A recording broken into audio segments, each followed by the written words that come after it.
Alright, what's up guys? Today we'll be reacting to Hotoy.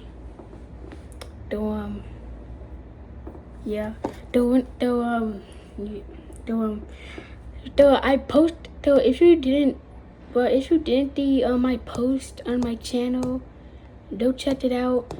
I just posted who should I react to, and it was history or Hotoy, but Hotoy got the most point.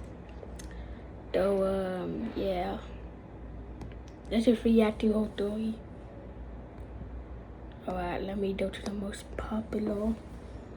Alright, that's it. I was walking alone at night when a police officer started walking beside me and grabbed my arm. Don't react and keep walking. Someone's following you. I subtly turned around and saw a man in a dark hood 30 feet behind me, matching my pace. I stopped for a second and he instantly leaned against the wall, trying to seem discreet. The officer told me to stay calm and walk with him. He guided me forward, gripping my arm so tight I couldn't pull away even if I wanted to. I kept glancing back and the man was now closer. That's when he walked through a streetlight and the light shined down on something metallic sticking from his pocket. My whole body went cold. I pressed closer to the officer and told him what I saw. He nodded and said, "Don't worry, we'll get you home. You're safe with me." But then he started steering us away from the lit up main road and onto a darker sidewalk, almost like he was leading me somewhere specific. That, plus his grip on my arm, made me feel uneasy. But when I turned around, the man was now walking straight at me, holding the metallic object and no longer trying to be discreet. I knew I had no choice but to trust the officer. I told him the man was closer, and he looked around, pointing to an alleyway nearby. "This cuts through to the other side of the street. You can call a cab from there." He gripped my arm even tighter and pulled me. I was about to just go with it, but then I saw a taxi sitting 50 feet in front of me with its light on. I told the officer, "I'll just take this one," but his grip tightened. The man is still too close and the alleyway is safer. He tried pulling me again, but I yanked my arm free and sprinted toward the cab. He reached for me again, but I was too far away. I got in and locked the door, shaking and unsure what to even think. Then 3 weeks later, I was watching the morning news, and my coffee slipped out of my hands. 2 men were arrested for the murder of a woman. The officer who grabbed my arm and the man in the hood. They worked together. The man followed her at night, and the officer lured her into an alleyway under the guise of safety. The woman who trusted the officer never came home to her kids. I was walking alone at night when this boy was trolling on the dark web when her sister noticed he slammed his laptop shut. He was She looked tasty. That is a crazy title. shivering, and she knew something was wrong. Scared, he immediately ran to the living room. She yelled, "What happened?" But he wouldn't say anything. He started freaking out, closing all of their blinds, locking the front door, and she begged him to tell her what was going on. He was freaking out, and that's when she opened his laptop. She couldn't believe it. Someone sent him a picture of their front door. They sent another picture, and when she clicked on it, it was a picture of her through their window that said, "She looks tasty." She couldn't breathe. She was about to run and grab their dad, but her brother grabbed her arm, saying, "No, he'll kill me if he knew I was on there." Neither of them slept that night until someone rang the doorbell the next morning. A guy with a badge told their dad they saw some suspicious activity coming from their network, but he told him he didn't know anything about it. He told them to stay safe, but the next day in class, her principal burst through their door. She told her she had to come with her that second and that the police were there, and she followed her to the office thinking it had to be her brother. But the second she walked in, she saw the same guy from yesterday holding his badge. He smiled when he saw her and told her there was an emergency at her house. He grabbed her arm and tried to pull her out, but she resisted. "No, tell me what happened. Is my brother okay?" But he didn't say anything. "Come with us." She didn't want to, but her principal nodded and said, "They're police officers, honey. Go with them." They took her outside, but she noticed their car didn't have any police stickers on it. She thought these guys must just be undercover, but when they put her in the back, she immediately noticed there weren't any door handles either. There was no way she could get out. "Where are we going?" But they laughed. She was sweating now. "Please, I just want to see my brother." But they didn't say anything until they saw flashing lights behind them. Both of the guys immediately got nervous, and when she realized it was the police, she knew this was her chance. The cop was walking up to the car, and she was about to scream for help, but just before she did, she felt something sharp in her stomach. She looked down and saw the man holding a knife against her. The cop walked up and looked inside the car, and when he saw her crying, he looked suspicious. She tried anything she could to signal for help, but the man said, "That's just my niece. She's upset because we didn't get McDonald's." She couldn't say anything. The knife was already cutting her skin, and the cop just told them to have a good day. She was crying, but they drove off. She accepted her life was over. She wasn't ever gonna see her family again until they started arguing. "He saw our faces, man. If we kill her, they're gonna know it was us." So in that moment, they opened the door and threw her out, and she had to run back with her hands tied. This boy was trolling. And let's set the timing. Never leave with people's you don't know, even they are top. On the dark. Free Robux websites. This is why I wish YouTube Premium.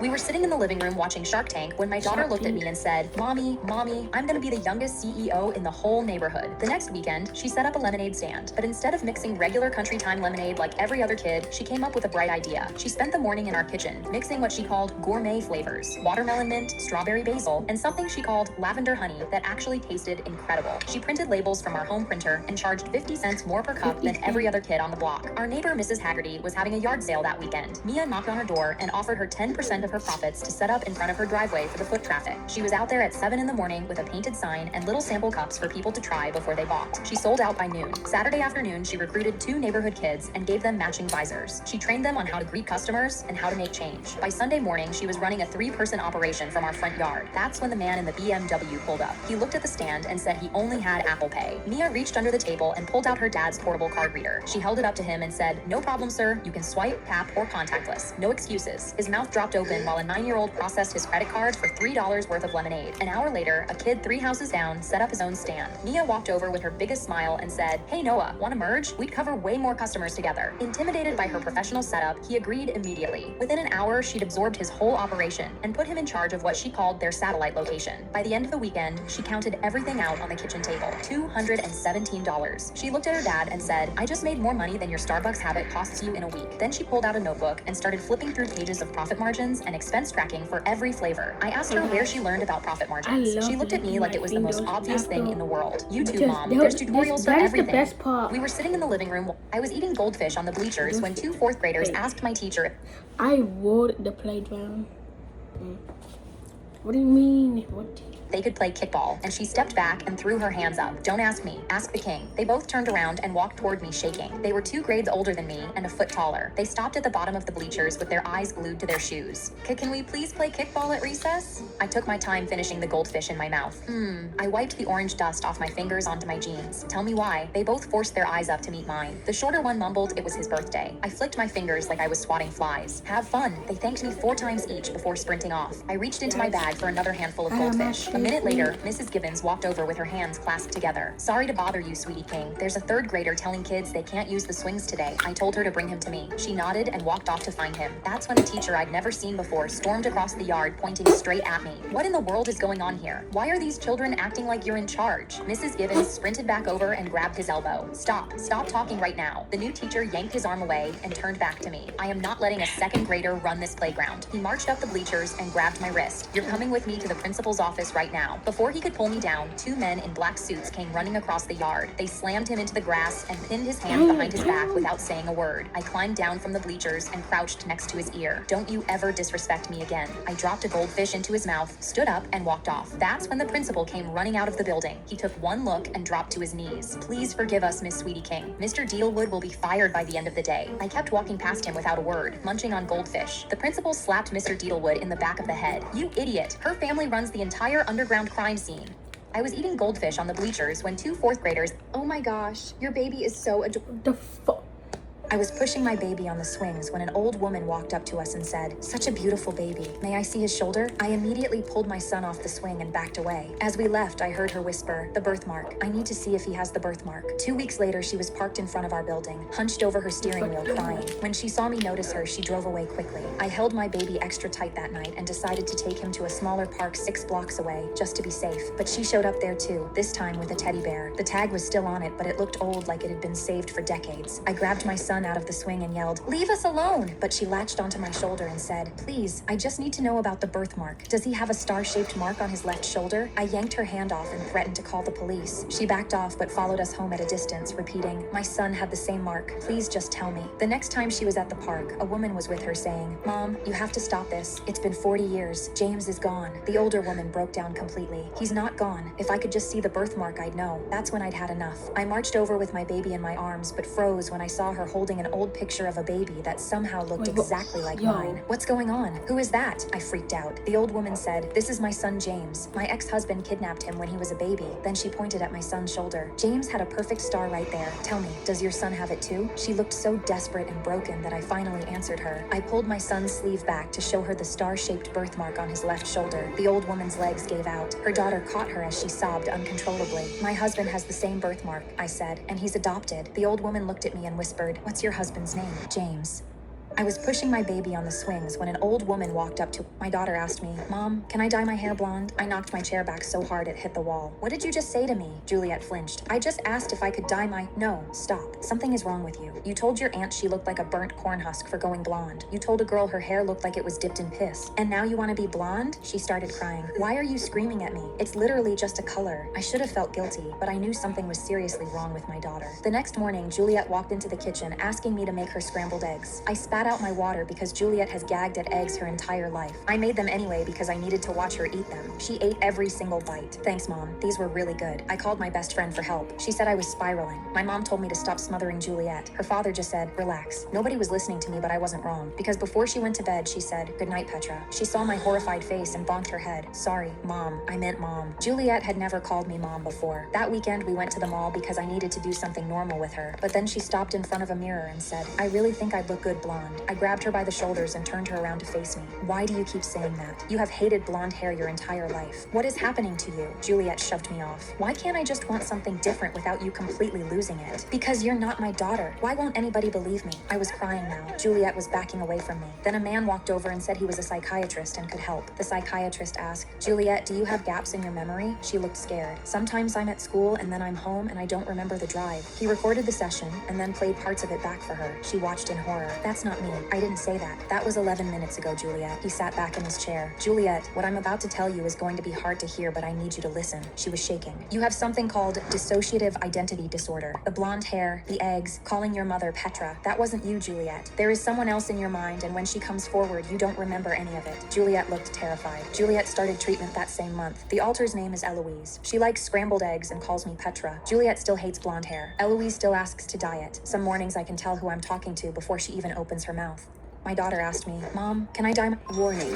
Don't keep smiling or you're sleeping outside tonight," my mom said while someone from Child Protective Services knocked on our front door. We'd been filming our morning routine for the 13th time because I kept blinking wrong. My face ached from holding the same smile since 6 a.m., and the ring lights had burned fresh marks up both my arms. My mom yanked my sleeves down over the burns before she opened the door. My dad grabbed my school workbook off the counter and shoved it under the couch. The woman at the door held up a badge and introduced herself as Melinda. "A viewer sent us screenshots of bruises and burns on your daughter from your recent videos." My mom walked around behind Melinda where only I could see her face twist into a silent threat. I smiled with all my teeth showing. "Everything is amazing here. I love making videos with my parents every single day." Melinda swiped to a photo on her tablet and held it up. "Then why do you have a black eye covered with makeup in this video from last week?" "I hit a doorknob because I'm clumsy and my mom helped me cover it so viewers wouldn't know." Melinda looked at me and back at my parents. "She's 10. Why isn't she in school right now?" My mom cut in fast. "She doesn't need school. She makes more money than most adults. Show me her schoolwork." My mom just stared at her. "We don't waste time on books when she could be filming." Melinda stood up straighter. "I need to speak with your daughter alone." My dad stepped forward, but Melinda held up her badge. "Refuse and I call the police. Your choice." They went into the kitchen but left the door cracked open. Melinda put a piece of paper in my hands. "Read this out loud for me." I stared at the page for a long time and just held it up and smiled. "I love reading." She put a pen in my hand. "Write your name for me." My hand hovered over the paper, but I couldn't remember how to spell it. "Everything is perfect," I whispered, and my eyes went to the cracked door. Melinda leaned in close enough that only I could hear. "I'm getting them out of this room." She stood up and opened the kitchen door. "Leave this house completely, or I call for backup right now." My dad slammed the front door on his way out. She sat back down and looked at me. "Where do you sleep?" My jaw ached from smiling all day, and my eyes burned. "In the basement." I walked her downstairs to a concrete floor with 2 thin blankets and no pillow. Melinda photographed everything and rolled my sleeves up and looked at the burns running up both arms. "How did these happen?" "The lights get really hot during filming." She went straight to my parents and pulled out her phone. "Your daughter can't read. She can't write her name. She's covered in burns and she sleeps on concrete. I am removing her from your care right now." My dad gripped the door frame. "This kid is our property and we own everything she makes." Melinda held the phone closer to his face. 2 officers showed up 20 minutes later and my aunt was right behind them. She knelt down in front of me and wrapped both arms around my shoulders. "You never have to smile for a camera again." "Keep smiling or you're sleeping outside tonight," my mom said while someone from Child Protective... Oh, let's just do that then. I was about to perform my ballet dance in front of the entire school when I saw a bucket of slime in the top corner of the curtain railing. It was positioned right over the area where my dance ended, and I clenched my fists because I knew someone was trying to sabotage me. But when the curtain was up and I locked eyes with my college scout who'd decide whether or not I'd get my dance school scholarship, I knew I had to dance. I hit my first turn, and the momentum carried me right at the bucket, so I cut it short and spun off the other way, landing a foot from the rim of the bucket in a plie, and my heart was pumping with adrenaline. I could see my bully Veronica in the front row, giggling with all the mean girls. She mouthed the words, "Careful, ballerina." She was trying to get me to flinch and fall under the slime bucket, so I tensed my body and kept dancing. I did a quadruple turn, gracefully landing with my hands raised above my head. Most of the chat. Though, every time I try to go live, I'm 11 years old right now, but I've been trying to go live for like, I think I remember my name was. Why did I just say dang? Brain was so dumb that I thought, because I think I was 8 years old and I was trying to go live, but I was 8 years old. Guys, I used dang that an iPad. Guys, for dummies, guys, this is a tweet story. For some reason, every time I just like lay down on my chest, my nose just stopped working. I don't know why, but auditorium clapped, and my college scout nodded while writing in his clipboard. But I noticed one of the mean girls was recording me, and when our eyes met, she mouthed, "You won't last long, ballerina. Everyone's about to watch you eat it." My knees started shaking because it was time for my grand finale, the final jump right under the slime bucket. I heard a whistle from behind the stage and saw Veronica was now standing where no one could see her, and her hand was on the rope of the bucket, getting ready to dump the entire thing on top of me. "You're not getting out of this, ballerina," she said, her phone still pointed right at me. I knew I only had a few seconds to react and make the right decision. So I threw myself into the grand jeté and came flying right at her face. She was so startled that she fell back and the bucket went with her, and 3 liters of cold slime poured down over her own head. All of her fake friends turned their cameras towards her, still live streaming and laughing. Veronica stood frozen, green sludge sliding off her chin onto her screen. "Delete it," she screamed, clawing at her eyes. My scout caught my eye through the chaos and nodded once. "I've seen enough," he called up to the stage. "Welcome to Juilliard." I was about to perform. During my daughter's birthday party, I saw a woman named Janet pick up one of my daughter's wrapped gifts from the present table. She looked around to see if nobody was watching and put the bracelet-shaped present in her purse. I realized she was stealing my daughter's birthday presents and ran over and told her to immediately put that back. Her face went red and she said, "But my daughter wants a bracelet." I pointed at the bracelet on her wrist and told her to give her daughter that one. But Janet scoffed and replied, "This bracelet was too expensive. Kids don't deserve nice things." She walked away with the present still in her purse and I ran after her. I said she can either put the gift back where she got it or she gives me her own bracelet instead, or else I'm telling everyone here she's stealing an 8-year-old's birthday presents. Janet's jaw clenched and she pulled out $20 from her purse, trying to bargain with me. I told her no, the present or the bracelet. She rolled her eyes and turned around, then quickly grabbed her daughter and went to leave. I knew I had to act before she got away with Guys, this is the Dinny Pop is actually doing the present. So I grabbed the nearby microphone and immediately announced, "Janet stole one of my daughter's gifts. Open your purse, but wait, before She was almost at the front door, but suddenly stopped. Everybody turned to stare at her, and her daughter asked, "Mommy, is that true?" Janet's hands shook as she opened her purse, and everyone saw the bracelet-shaped wrapping. Janet was red with embarrassment and told her daughter, "I was only taking it for you." But her daughter reached her hand out and yanked Janet's expensive bracelet off Janet's wrist. She walked over to my daughter and said, "My mom tried to steal your bracelet, so you get to have hers. That's fair." I looked back and saw Janet start crying because she just lost her precious bracelet to the girl she was trying to steal from. But guys, if you enjoyed this video and want to see more and want me to react to his story, make sure to like and subscribe. And I'm out.